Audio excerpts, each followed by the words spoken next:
الحمد لله وكفى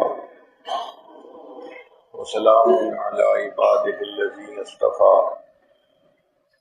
أما بعد أعوذ بالله من الشيطان الرجيم بسم الله الرحمن الرحيم يا أيها الذين آمنوا توبوا إلى الله توبة نصوحا سبحان ربك رب العزة عما يصفون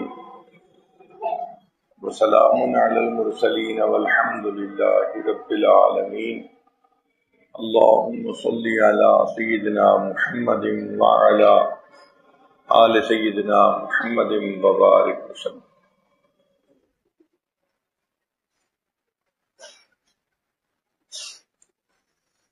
انسان جو کام بھی شریعت کے خلاف کرتا ہے اس کو گناہ کہتے ہیں، اور اس گناہ کا بدلہ انسان کو دنیا میں یا آخرت میں مل کے رہتا ہے۔ اللہ تعالیٰ کا قانون جزا اور سزا ایسا پکا ہے کہ انسان گناہ کے بد اثرات سے بچ نہیں سکتا۔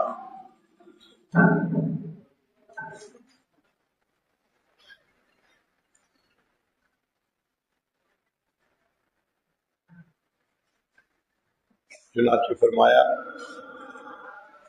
نیکی پرانی نہیں ہوگی، نیکی پرانی نہیں ہوگی، گناہ بھلایا نہیں جائے گا، اور بدلہ دینے والا پروردگار کبھی فنا نہیں ہوگا، اب جو چاہے کر۔ نیکی پرانی نہیں ہوگی، گناہ بھلایا نہیں جائے گا، اور بدلہ دینے والا پروردگار کبھی فنا نہیں ہوگا، اب جو چاہے۔ تو گناہ کا ارتکاب کرنے سے، گناہ کے بد اثرات سے بندہ نہیں بچ سکتا، بھلے کتنے کامیابی سے گناہ کرے، سمجھانے والا کوئی نہیں، روکنے والا کوئی نہیں، گناہ کرنے میں کوئی رکاوٹ نہیں، مگر ایسا بندہ بھی گناہ کے بد اثرات سے نہیں بچ سکتا۔ گناہوں کے کچھ اثرات میں سے ایک تو یہ ہے کہ جو بندہ گناہ کا ارتکاب کرتا ہے اس کا نیکی کرنے کو دل نہیں چاہتا، نماز پڑھنے کو دل نہیں چاہتا، مسجد آنے کو دل نہیں چاہتا، نیک لوگوں کی محفل میں آنے کو دل نہیں چاہتا، نیکی سے دل گھبراتا ہے، نیکی بوجھ نظر آتی ہے۔ یہ پہلا اثر ہے جو بندہ محسوس کرتا ہے۔ اور دوسرا اثر یہ ہے کہ انسان کا دل پریشان رہتا ہے، مال دولت بھی ہے، دنیا کے عہدے بھی ہیں، اختیارات بھی ہیں، مگر دل پریشان۔ اللہ تعالیٰ ایسے بندے کو دل کے سکون سے محروم فرما دیتے ہیں۔ گناہوں کا ایک تیسرا اثر کہ انسان کی دعائیں قبول نہیں ہوتی۔ چنانچہ بہت سارے لوگوں کو آپ نے شکوہ کرتے ہوئے سنا ہوگا، وہ جی ہماری تو دعا قبول ہی نہیں ہوتی۔ ہم اپنے گھروں میں دیکھتے ہیں جو بچہ ماں باپ کا فرما بردار ہو، اچھا پڑھتا ہو، کام کرتا ہو ماں باپ کے کہنے پہ، وہ اگر کوئی فرمائش کرے تو آدھا اس کے منہ سے بات نکلی ہوتی ہے، ہم فوراً پورا کرنے کے لیے تیار ہو جاتے ہیں۔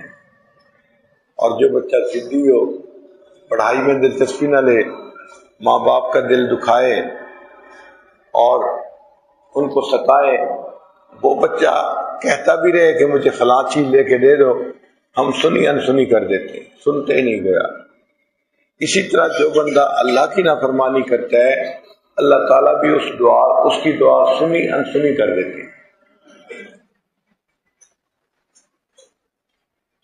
اس لیے ان بد اثرات سے بچنے کا ایک ہی حل ہے کہ ہم گناہوں سے سچی توبہ کریں۔ ابن تیمیہ رحمۃ اللہ علیہ نے الایمان الاوسط ایک کتاب میں 10 وجوہات لکھی ہیں جن سے انسان کے گناہ معاف ہوتے ہیں۔ یہ عنوان بڑا اہم ہے، ہمیں وہ باتیں ہر وقت یاد رہنی چاہیے تاکہ ان پر عمل پیرا ہو کہ ہم اللہ سے اپنے گناہوں کو بخشوا سکیں۔ ان میں سب سے پہلی بات استغفار کرنا، استغفر اللہ ربی من کل ذنب و اتوب الیہ۔ پورا پڑھیں، پورا نہیں پڑھ سکتے تو صرف استغفر اللہ استغفر اللہ استغفر اللہ اتنا ہی پڑھیں تو بھی استغفار ہو جائے گا، اس سے گناہ معاف ہو جاتے ہیں۔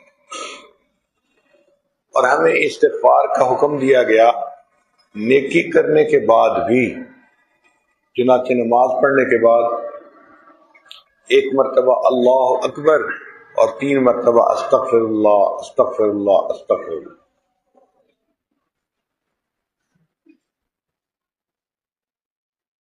انسان تہجد کی نماز پڑھتا ہے، کتنی بڑی عبادت ہے، لیکن تہجد کے بعد بھی استغفار۔ چنانچہ اللہ تعالیٰ اپنے پیارے مقبول بندوں کی روٹین بتاتے ہیں قرآن مجید میں، کانوا قلیلا من اللیل ما یہجعون وبالاسحار هم یستغفرون۔ ساری رات وہ اللہ کی عبادت میں گزارتے تھے اور سحری کے وقت وہ اللہ کے سامنے استغفار کرتے تھے۔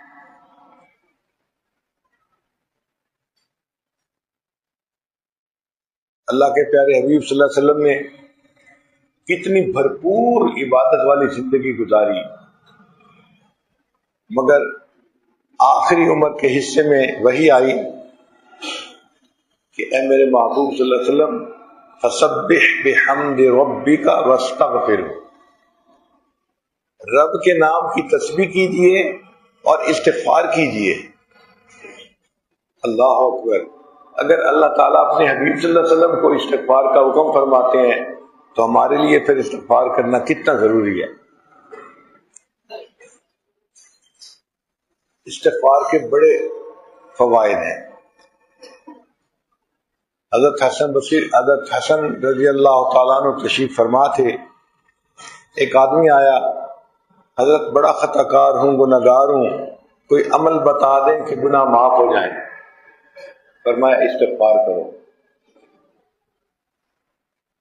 ایک آدمی آیا، حضرت بارش نہیں ہوئی، کوئی عمل بتائیں۔ فرمایا استغفار کرو۔ ایک آدمی آیا، حضرت بڑا غریب ہوں، قرضے سر پہ چڑھ گئے ہیں، کوئی عمل بتائیں۔ فرمایا استغفار کرو۔ ایک آدمی آیا، بیٹا نہیں ہوتا، اولاد نرینہ کی تمنا ہے، کوئی عمل بتائیں۔ فرمایا استغفار کرو۔ ایک بندہ آیا کہ باغ ہے، جی چاہتا ہے کہ پھل زیادہ ہو، کوئی عمل بتائیں۔ فرمایا استغفار کرو۔ ایک بندہ آیا، جی دعا کیجئے میری زمین میں سے پانی نکل آئے۔ فرمایا استغفار کرو۔ اب جو بندہ بیٹھا تھا وہ حیران، حضرت آپ کے ہاتھ تو عجیب نسخہ لگ گیا، جو کوئی اپنا پرابلم لے کے آتا ہے ایک ہی جواب استغفار کرو استغفار کرو۔ تو حسن رضی اللہ عنہ نے فرمایا کہ میں اپنی طرف سے نہیں بتا رہا، اللہ رب العزت نے قرآن مجید میں یہ نسخہ بتایا ہے۔ اللہ فرماتے ہیں استغفروا ربکم انہ کان غفارا، تو دیکھو بخشش کا وعدہ، یرسل السماء علیکم مدرارا، بارش برسائیں گے، ویمددکم باموال، اور اللہ تمہاری مدد کرے گا مال کے ذریعے سے، وبنین، اور بیٹوں کے ذریعے سے، ویجعل لکم جنات، اور اللہ تعالیٰ تمہیں باغ عطا فرمائے گا، ویجعل لکم انہارا، اور اللہ تعالیٰ تمہاری زمین سے پانی کے چشمے جاری فرما دے گا۔ تو قرآن مجید کی آیت ہے، آپ غور کریں، ہماری اکثر پریشانیاں انہی 4-5 نقطوں کے اندر ہوتی ہیں، تو ہمیں تو کوئی اور عمل کرنے کی ضرورت ہی نہیں ہے، صرف استغفار کرتے رہیں تو قرآن مجید کے مطابق ہماری پریشانیاں دور ہو جائیں۔ حدیث مبارکہ میں ہے قیامت کے دن جو انسان اپنے نامہ اعمال میں زیادہ استغفار پائے گا وہ بڑا خوش انسان ہوگا۔ تو ہمیں کثرت سے استغفار کرنی چاہیے۔ کتابوں میں ایک مزے کا واقعہ لکھا ہوا ہے کہ ایک مرتبہ امام احمد بن حنبل رحمۃ اللہ علیہ نے ایک دوسرے شہر جانا تھا، تو حضرت نے سوچا کہ مجھے کوئی ساتھی لے جانے کی تو ضرورت نہیں، میں خود ہی ایک چھوٹا سا سامان کا گٹھڑ باندھ لیتا ہوں اور سفر کر کے آ جاؤں گا، اس طرح کہ کسی کو پتہ بھی نہ چلے۔ یہ اکابرین چھپتے تھے کہ کسی کو پتہ ہی نہ چلے اور ہم کام کر کے آ جائیں۔ چنانچہ انہوں نے سامان لیا اور چل پڑے۔ راستے میں ایک جگہ رات آ گئی تو سوچا مسجد میں جاتا ہوں، عشاء کی نماز پڑھوں گا اور باقی رات مسجد میں ہی گزاروں گا، صبح پھر سفر کر لوں گا۔ جب نماز پڑھ لی تو مسجد کا مؤذن آیا اور اس نے آ کے کہا کہ بڑے میاں آپ یہاں سے جائیں، مجھے مسجد کا حال بند کرنا ہے، تالا لگانا ہے، اور میں اس وقت تک بند نہیں کر سکتا جب تک آپ یہاں بیٹھے ہوئے ہیں۔ تو امام احمد بن حنبل رحمۃ اللہ علیہ ہال میں سے اٹھ کے باہر صحن میں آ کے بیٹھ گئے۔ مؤذن نے پھر چیخنا شروع کر دیا، بڑے میاں آپ نے میری بات نہیں سنی، دیر ہو رہی ہے، مجھے مسجد کو بند کرنا ہے، آپ جائیں یہاں سے۔ اب امام صاحب کا دل چاہتا تھا کہ مسجد میں رات گزاریں۔ اس نے جب دیکھا کہ بڑے میاں سستی دکھا رہے ہیں تو وہ اور غصے ہوا، آپ اگر نہیں جائیں گے تو میں آپ کا سامان باہر پھینک دوں گا اور آپ کو دھکے دے کے نکالوں گا۔ جب مؤذن نے اس طرح سختی سے بات کی تو امام صاحب بڑے حیران، یا اللہ کیا آپ مجھ سے ناراض ہیں جو آپ کا بندہ مجھے آپ کے گھر میں بیٹھنے ہی نہیں دیتا، باہر نکال رہا ہے؟ تو امام صاحب مسجد سے باہر آ گئے، مؤذن نے تالا لگا دیا۔ مسجد کے دروازے کے ساتھ ایک تنور لگا ہوا تھا، وہاں پہ ایک نوجوان تھا جو روٹیاں پکاتا تھا، اس کو نان بائی کہتے ہیں، جو نان بناتا ہے۔ تو امام صاحب نے سوچا سردی ہے، میں کہیں اور جاؤں، اس سے بہتر ہے کہ اسی نان بائی کی دکان پہ اس کے ساتھ بیٹھ جاتا ہوں، یہاں پر وقت بھی گزر جائے گا اور میں فجر پڑھ کے یہاں سے پھر سفر شروع کروں گا۔ امام صاحب نے نان بائی سے پوچھا بھئی میں یہاں بیٹھ سکتا ہوں؟ اس نے کہا جی ضرور بیٹھ جائیے۔ اب امام صاحب جب بیٹھ گئے وہ اپنا روٹیاں پکاتا رہا، تو امام صاحب نے ایک عجیب بات دیکھی کہ وہ نوجوان آٹے سے پیڑے کا آٹا توڑتا تو استغفر اللہ پڑھتا، پھر اس کی روٹی بناتا، استغفر اللہ پڑھتا، پھر روٹی کو تنور کے اندر لگاتا، استغفر اللہ پڑھتا، پھر جب روٹی پکنے کے بعد باہر نکالتا تو استغفر اللہ۔ ہر سٹیپ پہ وہ استغفر اللہ پڑھتا جا رہا تھا۔ جب بہت دیر تک اس کو اس طرح استغفر اللہ پڑھتے دیکھا تو امام صاحب نے مسکرا کے اس کو دیکھا۔ نوجوان پوچھنے لگا بڑے میاں آپ کیوں مجھ سے مسکرا کے دیکھ رہے ہیں؟ حضرت نے فرمایا کہ آپ ہر سٹیپ کے اوپر استغفار پڑھ رہے ہیں، اور اس چیز نے میرے دل کو خوش کیا کہ آپ اتنا کثرت سے استغفار پڑھنے والے نوجوان ہیں۔ وہ کہنے لگا ہاں میرا پچھلے 10 سال سے یہ معمول ہے کہ میں ہر سٹیپ کے اوپر استغفار ہر وقت پڑھتا رہتا ہوں۔ امام صاحب اور حیران ہوئے۔ پھر وہ کہنے لگا کہ میں نے اس استغفار کی ایک برکت دیکھی ہے کہ میری ہر دعا قبول ہوتی ہے، اللہ نے مجھے مستجاب الدعوات بنا دیا ہے۔ تو جب اس نے کہا کہ اللہ نے مجھے مستجاب الدعوات بنا دیا ہے تو امام صاحب نے کہا کہ تیری ہر دعا قبول ہوتی ہے؟ وہ سوچ کے کہنے لگا ہاں ان 10 سالوں میں میری ہر دعا قبول ہوئی، البتہ ایک دعا ہے جو قبول ہونی باقی ہے۔ پوچھا کون سی؟ کہنے لگا کہ میں نے امام احمد بن حنبل کا بڑا نام سنا تھا، بڑے عالم تھے، اور دل میں تمنا تھی کہ کبھی ان سے ملاقات ہو، میں کام کی وجہ سے یہاں سے تو ادھر ادھر جا نہیں سکتا، تو میں نے دعا مانگی ہوئی ہے اللہ امام احمد بن حنبل سے میری ملاقات کروا دینا۔ جب اس نے یہ کہا تو امام صاحب نے اس کو گلے لگایا، فرمایا مبارک ہو، اللہ نے تیری اس دعا کو بھی قبول فرما لیا۔ اور پھر فرمایا کہ اب مجھے بات سمجھ میں آئی، اگر میں مسجد کے اندر رات گزار کے چلا جاتا تو میری آپ سے ملاقات نہ ہوتی، اللہ نے مؤذن کو ترشرو بنا دیا وہ میرے ساتھ سختی کرتا رہا اور اس نے مجھے دھکے دے کے باہر نکالا اور مجھے آپ کی دکان پہ بیٹھنا پڑا، حقیقت میں اللہ میری آپ سے ملاقات کروانا چاہتے تھے۔ تو استغفار کرنے سے انسان مستجاب الدعوات بن جاتا ہے، اس لیے استغفار کی کثرت کرنی چاہیے۔ بہت سارے زندگی کے مسئلے خود بخود حل ہو جاتے ہیں اگر انسان اللہ کے سامنے کثرت کے ساتھ استغفار کرنے والا ہو۔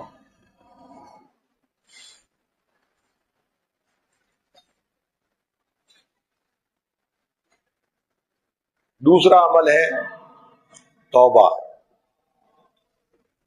استغفار اور توبہ یہ ملتے جلتے اعمال نظر آتے ہیں، مگر ان میں بڑا تھوڑا سا فرق ہے کہ استغفار ہے جو گناہ کر چکے اس کے اوپر انسان نادم اور شرمندہ ہو، اس کو استغفار کہتے ہیں۔ میں نے برا کیا، میں نے اچھا نہیں کیا، مجھے ایسا نہیں کرنا چاہیے تھا۔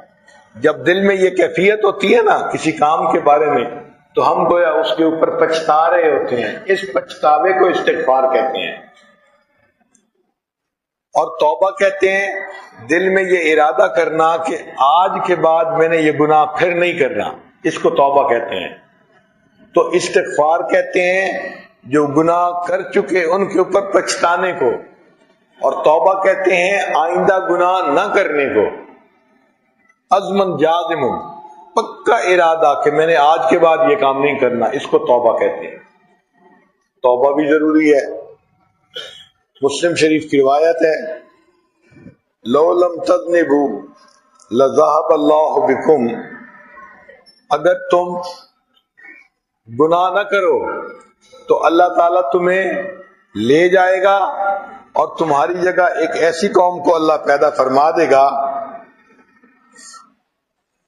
وَلَجَاءَ بِقَوْمٍ يَذْنِبُونَ ثُمَّ يَسْتَغْفِرُونَ اللَّهَ، وہ گناہ کریں گے اور اس کے اوپر استغفار کریں گے، فَيُغْفِرُ لَهُمْ، پھر اللہ تعالیٰ ان کے گناہوں کو معاف فرما دیں گے۔ یعنی اگر ہم فرشتے بن جائیں تو اللہ تعالیٰ ہمیں ختم کر دیں گے کہ نہیں تم تو فرشتے بن گئے، کوئی گناہ کرتا ہی نہیں، تو میری مغفرت کی جو صفت ہے اس کا اظہار کب ہوگا؟ اللہ ایسی قوم کو پیدا کریں گے جو غلطی بھی کرے گی، معافی بھی مانگے گی، اللہ ان کے گناہوں کو معاف فرمائیں گے۔ تو اللہ تعالیٰ کو یہ بات بڑی پسند ہے کہ کوئی بندہ اگر غلطی کر بیٹھے تو فوراً سوری کرے۔ آج کل کے دور میں ہم بچوں کو سکھاتے ہیں کوئی بات غلط ہو جائے، بھئی بچے سوری کرو، جلدی سوری کرو۔ اللہ تعالیٰ کے سامنے گناہوں پہ نادم اور شرمندہ ہونا، اس کو کہتے ہیں سوری کرنا۔ تو ہمیں اللہ تعالیٰ کے سامنے بھی سوری کرنا چاہیے۔ تو استغفار سے بھی گناہ معاف ہوتے ہیں، توبہ کرنے سے بھی گناہ معاف ہوتے ہیں۔ اور تیسرا عمل ہے الحسنات الماحیہ، جو ہم نیک عمل کرتے ہیں نا اس سے بھی گناہ معاف ہوتے ہیں۔ قرآن مجید میں اللہ تعالیٰ فرماتے ہیں ان الحسنات یذہبن السیئات، کہ جو نیکیاں ہیں وہ گناہوں کو دھو دیتی ہیں۔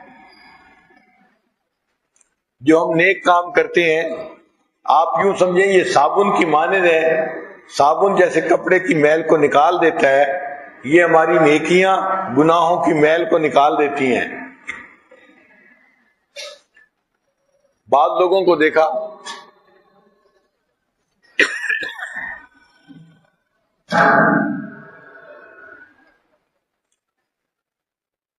بعض لوگوں کو دیکھا کہ اگر وہ گناہ نہیں چھوڑ سکتے تو شیطان ان کے ذہن میں ڈالتا ہے کہ گناہ تو تم چھوڑ نہیں سکتے، تمہاری نیکی کا کیا فائدہ؟ یہ شیطان کا دھوکہ ہوتا ہے۔ بھئی نیکی کا فائدہ تو ہوگا، اس کی وجہ سے گناہ معاف ہوں گے۔ اب ایک طالب علم اگر گناہوں سے نہیں بچ پا رہا تو علم تو حاصل کر رہا ہے، اس کی وجہ سے ہی اللہ اس کے گناہوں کو معاف کریں گے، مگر شیطان ذہن میں ڈالتا ہے تم تو گناہ کرتے ہو، تمہارے پڑھنے کا کیا فائدہ؟ تو یہ شیطان کا دھوکہ ہے۔ گناہ کرنا اگر ہم نہیں چھوڑ سکتے تو نیکی کرنا کیوں چھوڑ دیتے ہیں؟ تو نیکی نہیں چھوڑنی چاہیے، کوئی کتنا گناہگار کیوں نہ ہو، نیکی جو کر رہا ہے اس کو کرتے رہنا چاہیے، نیکی کو کبھی نہیں چھوڑنا چاہیے۔ نیک اعمال سے انسان کے گناہوں کو اللہ تعالیٰ معاف فرما دیتے ہیں۔ اس لیے حدیث پاک میں آتا ہے جو آدمی 5 نمازیں پڑھتا ہے اس کی مثال ایسے ہے کہ جیسے ایک شخص کے دروازے پر نہر ہو اور وہ دن میں 5 مرتبہ غسل کرے، تو نبی علیہ السلام نے فرمایا بتاؤ اس کے جسم پر میل کچیل باقی رہے گی؟ فرمایا جو 5 دفعہ نہائے تو میل کچیل تو نہیں رہ سکتی۔ اسی طرح جو بندہ 5 نمازیں جماعت کے ساتھ پڑھ لیتا ہے اللہ تعالیٰ اس کے گناہوں کو دھو دیتے ہیں، گناہوں کی میل کچیل ختم ہو جاتی ہے۔ تو نیک اعمال زیادہ سے زیادہ کرنے چاہیے تاکہ اس کی وجہ سے ہمارے گناہ معاف ہو جائیں۔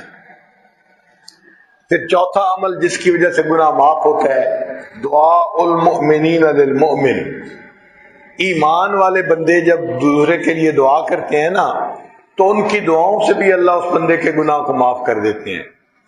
لہذا یہ بھی ایک اچھا عمل ہے کہ انسان دوسروں کو دعا کے لیے کہے۔ حضرت عمر رضی اللہ عنہ عمرے پہ جا رہے تھے تو نبی علیہ السلام نے فرمایا اے بھائی ہمیں اپنی دعاؤں میں نہ بھولنا۔ اللہ کے محبوب صلی اللہ علیہ وسلم نے فرمایا، یہ امت کے لیے تعلیم تھی، اے بھائی ہمیں اپنی دعاؤں میں نہ بھولنا۔ تو ہمیں بھی عادت بنانی چاہیے، دوسروں کو دعاؤں کے لیے ضرور کہنا چاہیے۔ اگر اس نے دعا کر دی تو اللہ تعالیٰ گناہوں کو معاف فرما دیں گے۔ حدیث مبارکہ میں ہے اگر ایک دوست کے پیٹھ پیچھے کوئی دوسرا دوست دعا مانگتا ہے اللہ تعالیٰ اس کی دعا کو رد نہیں فرماتے، قبول کر لیتے ہیں، کیونکہ وہ اخلاص سے دعا مانگ رہا ہوتا ہے۔ ایک دوسرے کے لیے دعائیں مانگنا یہ ایک اچھا عمل ہے، کرنا چاہیے۔ مسلم شریف کی روایت ہے ما من رجل مسلم یموت فیقوم علی جنازتہ 40 رجلا لا یشرکون باللہ شیئا الا شفعهم اللہ فیہ۔ اگر کوئی بندہ فوت ہو جاتا ہے اور 40 ایمان والے بندے اس کا جنازہ پڑھ لیتے ہیں تو جنازہ پڑھنے والوں کی وجہ سے اللہ میت کے گناہوں کو معاف فرما دیتا ہے۔ تو دیکھیے دوسروں کے استغفار کرنے پر بھی گناہ معاف ہو گئے، ان کی دعاؤں پر گناہ معاف۔ اس لیے ایمان والوں کو دعا سکھائی گئی کہ جو بندے گزر گئے ان کے لیے مغفرت کی دعا مانگیں کہ ربنا اغفر لنا ولاخواننا الذین سبقونا بالایمان، اے اللہ جو ہم سے پہلے ایمان والے گزر چکے ان کی بھی مغفرت فرما دے، ہماری بھی مغفرت فرما دے۔ تو دعائیں کرنی بھی چاہیے، دعائیں کروانی بھی چاہیے۔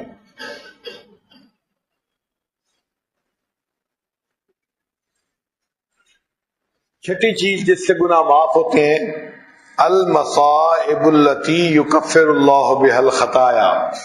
ہمیں دنیا میں جو تکلیفیں پہنچتی ہیں، جو مصیبتیں آتی ہیں، جو دکھ آتے ہیں، ان دکھوں سے بھی گناہ معاف ہوتے ہیں۔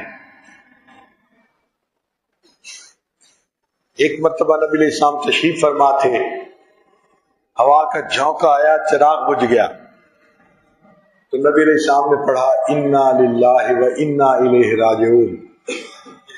سیدہ عائشہ صدیقہ رضی اللہ تعالیٰ عنہ بڑی حیران ہوئی، اے اللہ کے حبیب صلی اللہ علیہ وسلم یہ تو اس وقت پڑھتے ہیں جب کوئی بندہ فوت ہو جائے اور آپ نے چراغ کے بجھنے پر پڑھا۔ تو فرمایا کہ عائشہ اگر مومن کا چراغ بھی بجھ جائے اور وہ انا للہ پڑھے اس پر بھی اللہ اس کو اجر عطا فرماتے ہیں۔ آپ بتائیں اگر کسی کے قریبی عزیز کی زندگی کا چراغ بجھ جائے اور اس پر کوئی انا للہ پڑھے تو اللہ کتنا اجر عطا فرمائے۔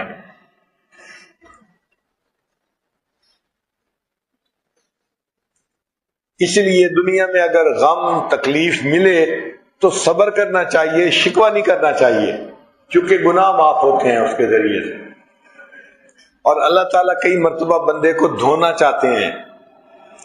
بچہ جب میلا زیادہ ہو جاتا ہے نا تو ماں اس کو پھر نہلاتی ہے، بچہ روتا رہے پرواہ نہیں کرتی، اس کو صابن لگاتی ہے اور دھوتی ہے، صاف کرتی ہے۔ ایک دفعہ میں اپنے گھر میں بیٹھا ہوا تھا تو مجھے اپنے پوتے کے رونے کی آواز آئی، تو میں نے اہلیہ سے کہا یہ بچہ کیوں اتنی دیر سے رو رہا ہے؟ اس کی ماں نہیں ہے؟ انہوں نے کہا جی ماں ہی تو رلا رہی ہے۔ میں نے کہا ماں بچے کو رلا رہی ہے؟ کہنے لگے ہاں، وہ اس کا ڈائپر خراب ہو گیا تھا، اب وہ اس کو دھو رہی ہے اور نہلا رہی ہے، تو بچہ رو رہا ہے تو وہ رونے کی پرواہ نہیں کرے گی، اس کو دھو کے صاف کر کے لے آئے گی۔ وہی ہوا، تھوڑی دیر کے بعد اس بچے کی والدہ اس کو نئے کپڑے پہنا کے خوشبو لگا کے میرے پاس لے آئی، اور میں نے اس بچے کو اپنے سینے سے لگا لیا۔ اس دن بات سمجھ میں آئی کہ جس طرح بچہ نجس ہو جاتا ہے تو ماں دھو کے اس کو سینے سے لگا لیتی ہے، اسی طرح بندہ جب گناہوں کی وجہ سے دل کو نجس کر لیتا ہے، اللہ مصیبتوں کے ذریعے اس کے دل کو دھو لیتے ہیں اور پھر اس کو اپنی رحمت پہ جگہ عطا فرما دیتے ہیں۔ اس لیے دنیا کی پریشانیاں اگر آ بھی جائیں خود مانگنی نہیں چاہیے، ہم کمزور ہیں، دعا یہی مانگنی چاہیے کہ اللہ ہمیں آزمائشوں سے بچائے رکھنا، ہم امتحان کے قابل نہیں ہیں، اے اللہ ہم ناپ تول کے قابل نہیں ہیں، دعا یہی مانگنی چاہیے۔ لیکن اگر کوئی پریشانی آ جائے تو اس پہ واویلا نہیں مچانا چاہیے، صبر کرنا چاہیے، صبر کرنے سے گناہ معاف ہو جاتے ہیں۔ اسی لیے ایک بزرگ فرماتے تھے سکھ دکھاں تو دیواں وار، دکھاں آن ملائم یار۔ میں سکھوں کو دکھوں پہ قربان کر دوں، ان دکھوں نے مجھے میرے یار سے ملا دیا۔ تو جس بندے پر دکھ آتے ہیں اللہ کو بڑا اس پہ ترس آتا ہے، پھر اللہ اس پر محبت کی نظر ڈالتے ہیں۔ امام ربانی مجد الافسانی رحمۃ اللہ فرماتے ہیں کہ دکھ کی حالت میں انسان کی ترقی اتنی جلدی ہوتی ہے کہ سکھ کی حالت میں اتنی ترقی ہو ہی نہیں سکتی۔ اس لیے پریشانیوں پر صبر کرنا، مصیبتوں پر صبر کرنا، یہ انسان کے گناہوں کے معاف ہونے کا ذریعہ بن جاتی ہے۔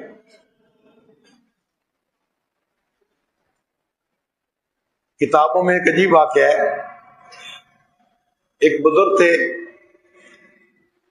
ان کی عمر کافی زیادہ تھی، آپ یوں سمجھے کہ 80 سال عمر تھی، اور ان کی اہلیہ ان سے کوئی 4-5 سال چھوٹی ہوں گی، تو وہ بھی بوڑھی تھی۔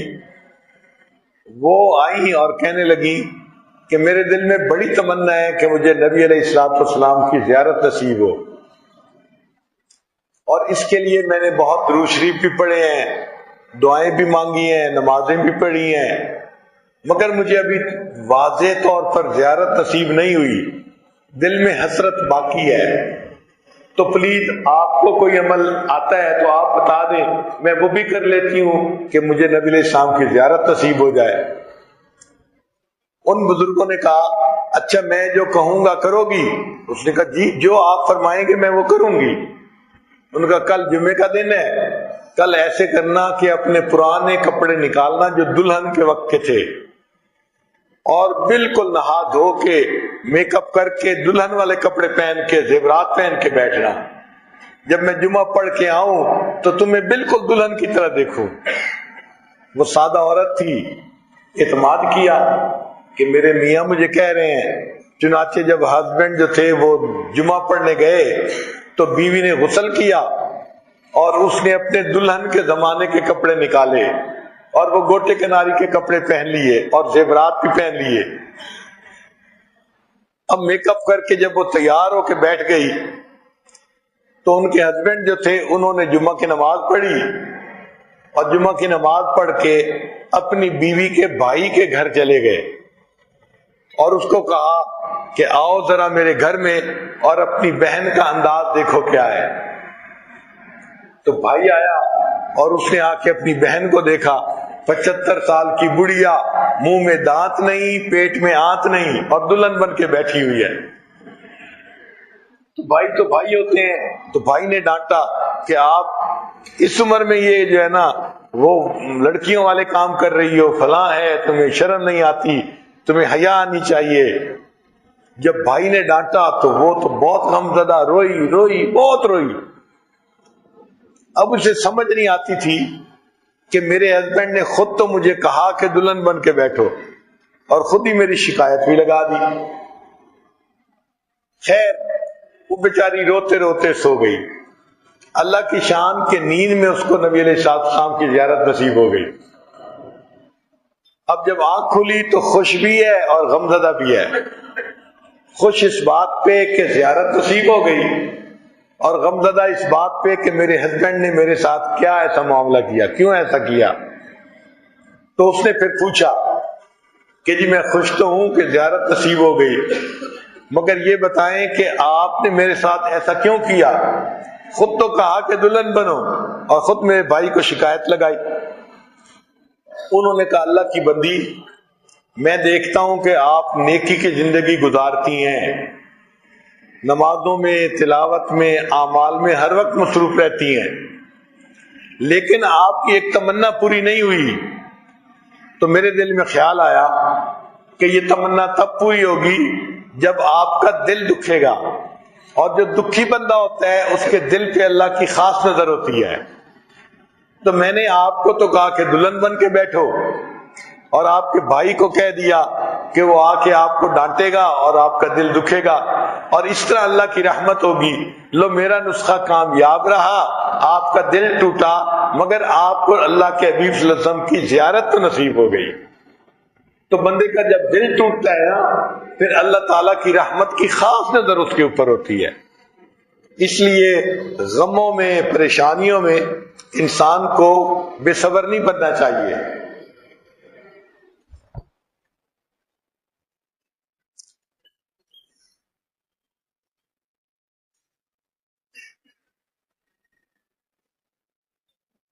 حدیث مبارک ہے، صحیحین کی روایت ہے، ما یصیب المؤمن من وصب ولا نصب ولا ہم ولا حزن الا کفر اللہ بها من خطایا، کہ بندے کو زندگی میں کوئی غم، کوئی مصیبت، کوئی تھکاوٹ، کوئی پریشانی ملتی ہے، اللہ اس کے بدلے اس کے گناہوں کو معاف فرما دیتے ہیں۔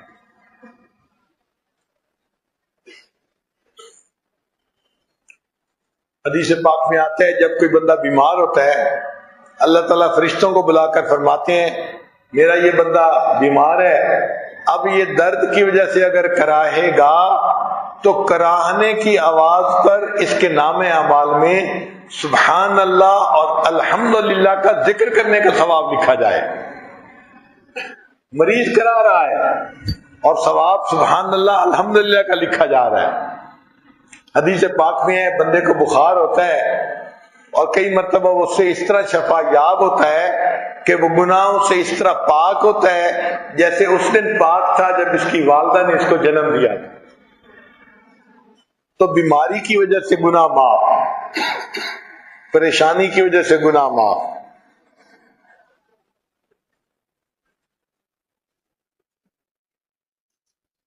پھر ساتواں عمل ما يحصل في القبر من الفتنة والزغطة والروع، مومن جب قبر میں جاتا ہے تو قبر میں اس کو زغطہ قبر پیش آتا ہے، یعنی قبر دباتی ہے، اور اس زغطہ قبر پیش آنے پر بھی اس کے گناہوں کو معاف کر دیا جاتا ہے۔ حدیث پاک میں آتا ہے کہ یہ زغطہ قبر ہر مومن کو پیش آئے گا، کوئی بچے گا نہیں۔ چنانچہ ایک صحابی تھے سعد رضی اللہ تعالیٰ عنہ، ان کی وفات ہوئی تو نبی علیہ السلام ان کے جنازہ کے لیے جب نکلے تو اللہ کے حبیب صلی اللہ علیہ وسلم پنجوں کے بل چل رہے تھے، پورا پاؤں مبارک زمین پر نہیں رکھ رہے تھے۔ ایک صحابی نے پوچھا اے اللہ کے حبیب صلی اللہ علیہ وسلم آپ پنجوں کے بل کیوں چل رہے ہیں؟ نبی علیہ السلام نے فرمایا سعد کی نماز جنازہ میں شرکت کے لیے آسمان سے اتنے فرشتے اتر پڑے ہیں کہ مجھے زمین پر پاؤں رکھنے کی جگہ نہیں مل رہی۔ اتنے فرشتے سعد کی نماز جنازہ پڑھنے کے لیے اتر آئے ہیں۔ پھر نبی علیہ السلام نے فرمایا کہ سعد کی موت پر اللہ کا عرش بھی 3 دن تک روتا رہا۔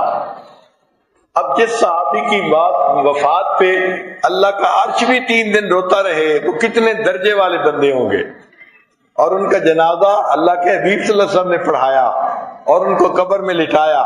اور لٹانے کے بعد نبی علیہ السلام نے فرمایا سعد کو بھی ضغط قبر پیش آیا۔ اگر اتنے بلند درجے والوں کو بھی ضغط قبر پیش آنا ہے تو ہم کس کھیت کی گاجر مولی ہیں؟ اس کا مطلب یہ کہ قبر میں جا کے ضغط قبر تو پیش آئے گا۔ اب یہ چیز عام آدمی کے دل کو پریشان کرتی ہے کہ بھئی قبر میں جا کے اس طرح ضغطہ پیش آیا تو یہ تو بہت تکلیف والی بات ہے۔ ہاں بھئی یہ ضغط قبر پیش آتا ہے اور اس کی ایک ریزن ہے۔ ریزن کیا ہے؟ آپ اگر کسی ریسٹورینٹ پہ کھانا کھائیں تو پھر بعد میں آپ کو پے کرنا پڑتا ہے، پیسے دینے پڑتے ہیں۔ کم کھانا کھایا تو کم پیسے، زیادہ کھانا کھایا تو زیادہ پیسے، بڑا آرڈر دیا تو بڑا بل بنا، چھوٹا آرڈر تو چھوٹا بل بنا، تو کھانے کے پیسے دینے پڑتے ہیں۔ اسی طرح مومن اس زندگی میں جو بھی جائز لذت حاصل کرتا ہے، چاہے وہ کھانے پینے کی لذت ہے، چاہے وہ میاں بیوی کی لذت ہے یا کوئی اور چیز ہے، جو لذت بھی دنیا میں حاصل کرتا ہے اس کی ایک قیمت ہوتی ہے اور وہ قیمت اس کو دینی پڑے گی۔ چنانچہ جب مومن کو موت آتی ہے تو قبر میں جب جاتا ہے تو اس کو جو ضغط قبر پیش آتا ہے وہ دنیا کی جائز لذتوں کے بقدر ہوتا ہے، ان کی کاسٹ پے کرتا ہے وہاں جا کے۔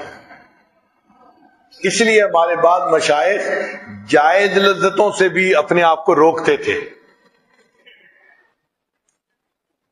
میں نے اپنے والد گرامی کو دیکھا، میں چھوٹا بچہ تھا، بات کو پوری طرح نہیں سمجھتا تھا۔ والد صاحب کے سامنے کھانا آتا اور وہ ایک لقمہ لگاتے اور سالن والدہ بڑے مزے کا بنایا کرتی تھی، بہت ٹیسٹی سالن بناتی تھی۔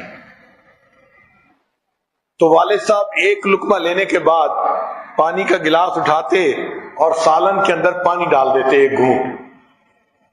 میں چھوٹا بچہ تھا، مجھے بات سمجھ میں نہ آتی، میں ان سے پوچھتا ابو آپ ایسے کیوں کرتے ہیں؟ وہ چپ رہتے، مجھے جواب نہیں دیتے تھے، اور مجھے پوری زندگی یہ بات سمجھ میں نہیں آئی کہ ایسا کیوں کرتے ہیں۔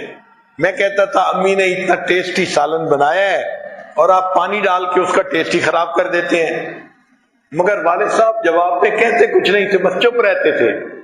جب والد صاحب کی وفات ہوئی تو والدہ نے پھر بتایا کہ بیٹا وہ یہ سمجھتے تھے کہ نفس تو ہمارا دشمن ہے، یہ ہمیں برائی کی طرف جو ہے لے جاتا ہے، ہم اس نفس کو لذتیں کس لیے دیں؟ اس لیے جب ٹیسٹی سالن ایک لقمہ کھا لیتے تھے تو اس میں پانی ڈال دیتے تھے کہ اس کا ٹیسٹ کم ہو جائے، نفس کو لذت نہ آئے، البتہ پیٹ بھر جائے۔ تو جائز لذتوں سے بھی اپنے آپ کو روکتے تھے۔ اب زندگیوں کا کتنا فرق ہے کہ وہ اکابرین جائز لذتوں کو روک لیتے تھے اور ہم ناجائز لذتوں کے پیچھے بھاگتے پھر رہے ہوتے ہیں۔ تو بھائی ان لذتوں کی کاسٹ تو دینی پڑے گی نا، وہ ضغط قبر ہے، وہ پیش آنا ہی ہے۔ چنانچہ جو جتنا امیر ہوگا نرم بستروں پہ سوئے گا، اچھے کھانے کھائے گا، اچھے لباس پہنے گا، اچھی گاڑیوں میں جائے گا، اس کو وہاں ضغط قبر کی شکل میں پیمنٹ کرنی پڑے گی۔ اور جو مزدور بندہ ہوگا اور اس کی تنخواہ کم ہوگی اور وہ خشک روٹی کھائے گا اور اسی طرح مشکل کی زندگی گزارے گا، اس کو وہاں پہ یہ کاسٹ زیادہ نہیں پے کرنی پڑے گی، اس لیے کہ دنیا میں اس نے کوئی زیادہ انجوائے تو کیا ہی نہیں ہے۔ تو یہ ہر مومن کو پیش آئے گا ضغط قبر۔ ہاں ایک فرق سمجھ لیجئے کہ کافر کو جو پیش آئے گا وہ تو عذاب ہوگا۔ حدیث مبارکہ میں ہے کہ قبر کافر کو اس طرح دبائے گی کہ ایک طرف کی پسلیاں دوسری طرف چلی جائیں گی، دائیں طرف کی پسلیاں بائیں طرف، بائیں کی پسلیاں دائیں طرف، ایسے پسلیاں ایک دوسرے کے اندر گھس جائیں گی، اتنا قبر دبائے گی۔ تو یہ دبانا تکلیف کا باعث بنے گا، لیکن مومن کو جو قبر دبائے گی وہ تکلیف کا باعث نہیں بنے گا، وہ راحت کا باعث بنے گا۔ وہ کیسے؟ کہ آپ کے سر میں درد ہو تو آپ اپنی بیوی کو کہتے ہیں ذرا سر دبا دو، اب وہ جب ذرا سر دبا رہی ہوتی ہے تو آپ سے پوچھتی ہے کہ آپ ریلیکس فیل کر رہے ہیں؟ آپ کہتے ہیں ہاں مجھے اب ذرا سکون مل رہا ہے. تو بیوی بھی دبا رہی ہے مگر اس کے دبانے سے انسان کو سکون محسوس ہو رہا ہوتا ہے. اسی طرح قبر مومن کو بھی دبائے گی لیکن مومن کو اس کی وجہ سے تکلیف نہیں ہوگی، سکون ہوگا. اور جو کافر ہوگا اس کافر کو جب قبر دبائے گی تو اس کے لیے وہ عذاب ہوگا، اس کی ایک طرف کی پسلیاں ٹوٹ کر دوسری طرف چلی جائیں گی.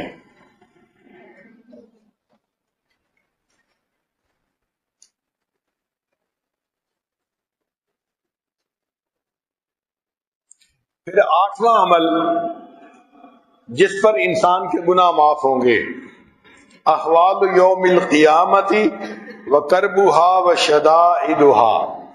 قیامت کے دن جب لوگ اللہ کے سامنے کھڑے ہوں گے اس وقت بڑی وحشت کا عالم ہوگا، بڑے خوف کا عالم ہوگا.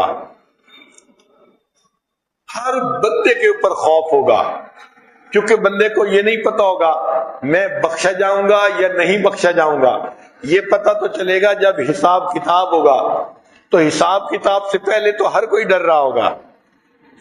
امام غزالی رحمۃ اللہ نے لکھا ہے کہ جہنم کو پیش کیا جائے گا اور جہنم کے اندر سے انگارے اوپر کو اٹھیں گے اور وہ انسانوں کے اوپر گریں گے.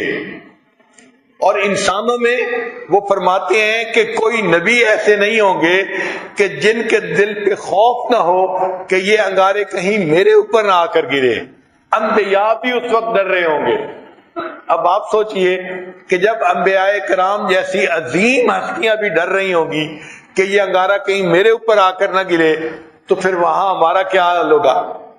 چنانچہ خوف ہوگا اور سورج کی گرمی بہت زیادہ ہوگی اور ہر بندہ اپنے گناہوں کے بقدر پسینے میں ڈوبا ہوا ہوگا. کسی کا پسینہ ٹخنوں تک، کسی کا گھٹنوں تک، کسی کا کمر تک، کوئی پورا کا پورا پسینے میں ڈوبا ہوا ہوگا.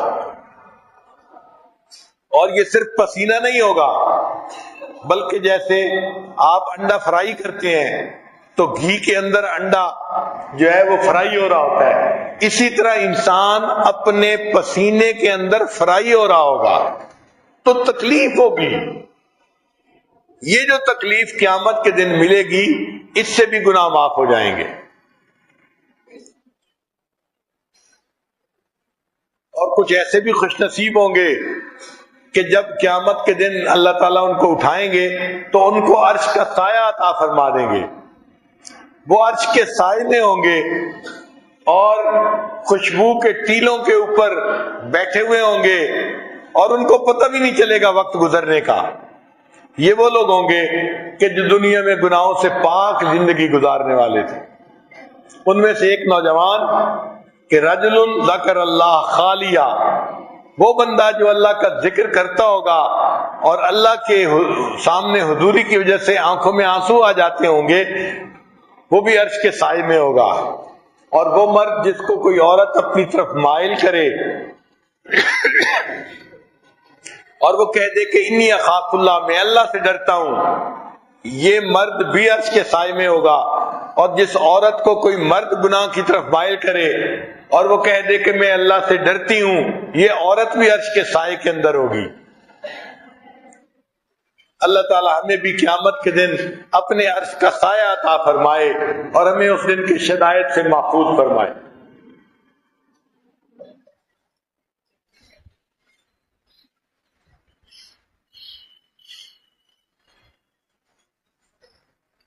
پھر 9واں عمل جس کی وجہ سے قیامت کے دن گناہ معاف ہوں گے، شفاعت النبی صلی اللہ علیہ وسلم فی اہل الذنوب یوم القیامت. قیامت کے دن اللہ کے پیارے حبیب صلی اللہ علیہ وسلم اپنے گناہگار امتیوں کی شفاعت فرمائیں گے اور اللہ کے محبوب صلی اللہ علیہ وسلم کی شفاعت کی وجہ سے اللہ ان کے گناہ معاف فرما دیں گے اور ان کو جنت عطا فرمائیں گے. تو اس لیے دعائیں کرنی چاہیے کہ اللہ تعالی ہمیں اپنے محبوب صلی اللہ علیہ وسلم کی قیامت کے دن شفاعت عطا فرمائے. حدیث مبارکہ ہے بخاری شریف کی، نبی السلام نے فرمایا شفاعتی لأہل الکبائر من امتی، کہ میری جو شفاعت ہوگی نا وہ نیکوں کے لیے نہیں گناہگاروں کے لیے ہوگی، جو بڑے گناہ کرنے والے ہوں گے۔ ایک حدیث مبارک ہے، نبی علیہ السلام نے ارشاد فرمایا خیرت بین ان یدخل نصف امتی الجنہ وبین الشفاعۃ فاخترت الشفاعۃ فانها اعم واکثر۔ اللہ تعالیٰ نے مجھے اختیار دیا، اے میرے محبوب صلی اللہ علیہ وسلم ہم آپ کو چوائس دیتے ہیں، اگر آپ چاہیں تو ہم آپ کی آدھی امت کو بلا حساب جنت عطا فرما دیں گے، اور دوسرا اختیار یہ ہے کہ آپ جن کی شفاعت کریں گے ان کو جنت عطا فرما دیں گے۔ تو نبی علیہ السلام فرماتے ہیں فاخترت الشفاعۃ، میں نے شفاعت کو پسند کر لیا کہ میری شفاعت کی وجہ سے آدھی سے زیادہ امت کے لوگ گناہگار اللہ ان کو بھی جنت عطا فرما دیں گے۔ اور یہ شفاعت کس کو ملے گی؟ جو نبی علیہ السلام سے محبت رکھے گا، جو نبی علیہ السلام کی سنت پر محبت کے ساتھ محبت رکھے گا اور ہر کام کو سنت کے مطابق کرنے کی کوشش کرے گا، اس کو نصیب ہوگی۔ لہذا ہمیں سنتوں کا عاشق بننا چاہیے اگر ہم چاہتے ہیں کہ ہمیں نبی علیہ السلام کی شفاعت نصیب ہو جائے۔ آج آقا صلی اللہ علیہ وسلم پر درود شریف کثرت سے پڑھے اور نبی علیہ السلام کی جو ہے نا وہ سنتوں پر عمل کریں تاکہ قیامت کے دن نبی علیہ السلام کی شفاعت نصیب ہو سکے۔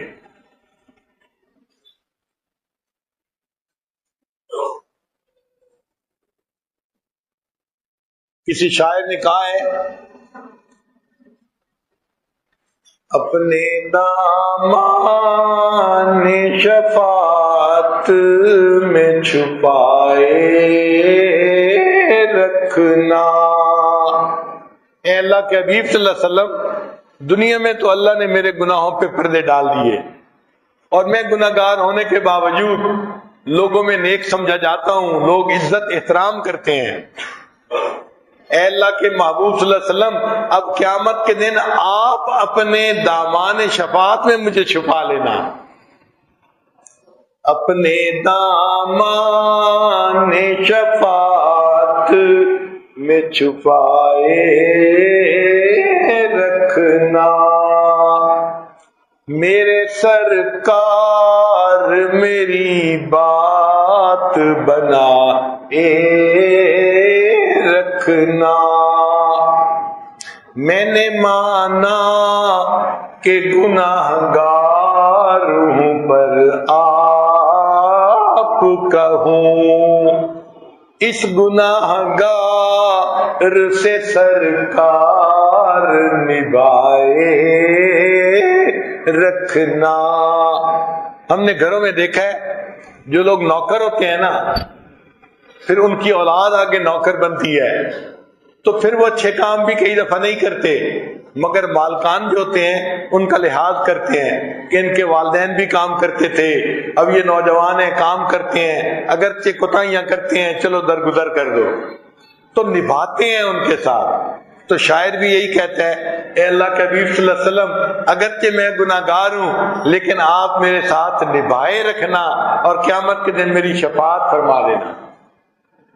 اور آخر پر فرمایا ذرہ خاک کو خورشید بنانے والے، اے اللہ کے حبیب صلی اللہ علیہ وسلم آپ تو ذرہ خاک کو چمکتا سورج بنانے والے ہیں، ذرہ خاک کو خورشید بنانے والے، خاک ہوں میں مجھے قدموں سے لگائے رکھنا۔ اے اللہ کے حبیب صلی اللہ علیہ وسلم، میں بھی خاک کا ذرہ ہوں، مجھے بھی آپ اپنے قدموں سے لگائے رکھیے گا اور قیامت کے دن میری شفاعت فرما دیجیے گا۔ 10ویں چیز جس سے انسان کے گناہ معاف ہوں گے، فرمایا رحمت اللہ وعفوہ ومغفرتہ بلا سبب من العباد، کہ قیامت کے دن اللہ تعالی بغیر کسی سبب کے اپنے بندوں پر چونکہ مہربان ہے، رؤوف الرحیم ہے، ان اللہ بالناس لرؤوف الرحیم، اس رحمت اور رافت کی وجہ سے بلا کسی سبب کے اپنے بندوں کے گناہ معاف کر کے ان کو جنت عطا فرما دیں گے۔ امام غزالی رحمۃ اللہ نے بڑی تفصیل لکھی ہے، وہ فرماتے ہیں کہ کچھ لوگ ہوں گے اور جہنم کی آگ میں جل جل کے ان کے جسم سیاہ ہو چکے ہوں گے، پھر اللہ رب العزت کی رحمت متوجہ ہوگی اور اللہ تعالیٰ 3 لپیں بھریں گے۔ لپ بھرنا اس کو کہتے ہیں کہ جیسے گندم پڑی ہے، آپ یوں ہتھیلی میں لے کے اس کو دوسری طرف ڈال دیتے ہیں، اس کو لپ بھرنا کہتے ہیں۔ اب دیکھیں میرے جیسا ایک عام بندہ لپ بھرے تو گندم کے کئی ہزار دانے نہیں بلکہ ہزاروں دانے ایک جگہ سے دوسری جگہ منتقل ہو جاتے ہیں۔ اگر ایک بندے کی لپ اتنی ہے تو اللہ تعالیٰ کی لپ کتنی ہوگی، ذرا سوچنے کی بات ہے۔ اور اللہ تعالیٰ یوں جہنم سے لپ بھریں گے اور جہنمیوں کو جنت پہنچا دیں گے۔ اللہ اکبر، 1 2 3 لپیں بھریں گے، حدیث پاک میں آتا ہے۔ پھر ان کو ایک پانی سے نہانے کا حکم ہوگا کہ اغتسل فی ھذا الغدیر، اس تالاب کے اندر غسل کرو۔ وہ غسل کریں گے تو جسم ٹھیک ہو جائیں گے، تر و تازہ۔ پھر ان کو اللہ تعالیٰ جنت عطا فرمائیں گے۔ اب یہ جو جنتی جائیں گے ان کے ماتھے کے اوپر لکھا ہوگا اتقاء الرحمن، یہ وہ بندے ہیں جو اللہ کی رحمت کی وجہ سے بخشے گئے، یعنی جو سفارشی پاس ہو گئے، یوں سمجھ لیں۔ اب جنت میں یہ جائیں گے اور رہنا شروع کریں گے تو دوسرے جنتی ان سے مذاق کیا کریں گے کہ دیکھو بھائی ہم پر تو اللہ کا فضل ہوا، ہم تو حساب کتاب میں پاس ہو کے آ گئے اور آپ تو رعایتی پاس ہیں، یہ دیکھو مہر لگی ہوئی ہے، اچھا اس کو بھی مہر لگی ہوئی ہے، اچھا اس کو بھی مہر لگی ہوئی ہے۔ تو ایک وقت آئے گا کہ جب یہ اتقاء الرحمن مل کر اللہ کے سامنے فریاد کریں گے، یا اللہ آپ نے ہمیں معاف تو کر ہی دیا اور جنت تو پہنچا ہی دیا، اب یہ مہر ہٹا دیں تاکہ لوگوں کو پتہ نہ چلے کہ ہم رعایتی طور پر پاس ہو گئے، جنت آ گئے۔ تو اللہ تعالیٰ اپنی رحمت سے وہ مہر ہٹا دیں گے اور وہ بھی جنتیوں کے ساتھ مل کے جنت میں رہنا شروع کر دیں گے۔ امام غزالی رحمۃ اللہ علیہ اس حدیث کو نقل کرنے کے بعد آگے لکھتے ہیں، اے کاش اللہ تعالیٰ مجھے قیامت کے دن ان اتقاء الرحمن میں ہی شامل فرما لیتے کہ تاکہ میں اللہ کی رحمت سے بخشش ہو کے جنت میں چلا جاتا۔ تو بھائی اپنے عملوں میں تو ہمیں بھروسہ نہیں، اللہ کی رحمت سے ہم سہارا لیتے ہیں، امید لگاتے ہیں، اے اللہ بس آپ اپنی فضل سے اپنے کرم سے ہمیں معاف کر دیجئے گا اور ہمیں اپنی رحمت سے جنت عطا فرما دیجئے گا۔ وآخر دعوانا ان الحمد للہ رب العالمین۔